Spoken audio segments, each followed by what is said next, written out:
Литовская свадьба. Матулявичаus лайда. Иго-го-го-го-го-го.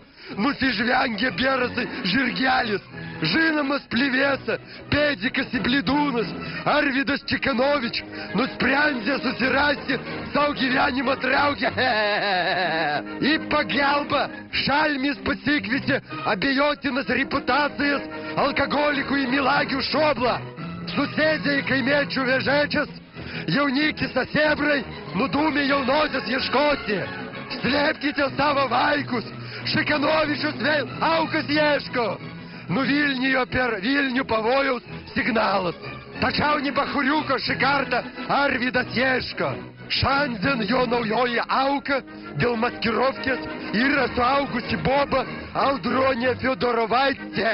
O liuli, jaunikis atvažiavo ir su savo degeneratais draugeliais sugužėjo jaunosios bendrabutį. A vienas šizofrenikas iš jaunojo svytas va tokią kalbą sustūmė.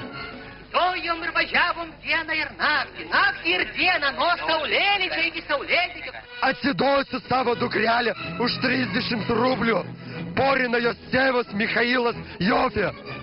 Gavęs babkės seną žabą, biškį jį pasilaužė ir atidavė savo Audronę svajonių kavaleriui. Zaksė молодоженai uždėjo savo kivirzonis. Išklausė kokios tai šizofrenikis brėda. Čekanovičius atsilaižo su savo draugais Pėdikais, prisigėrė, prižiūkšlina ant žemės ir su veinai smirdantį bendrabutę. Iki ryto libausi. Aišku, prasidėjo draka. A ryte kokį tai kaziolą pasmaugė ir lėlė pakorė. Va tokia lietuviška vestuvė. Konec filmo.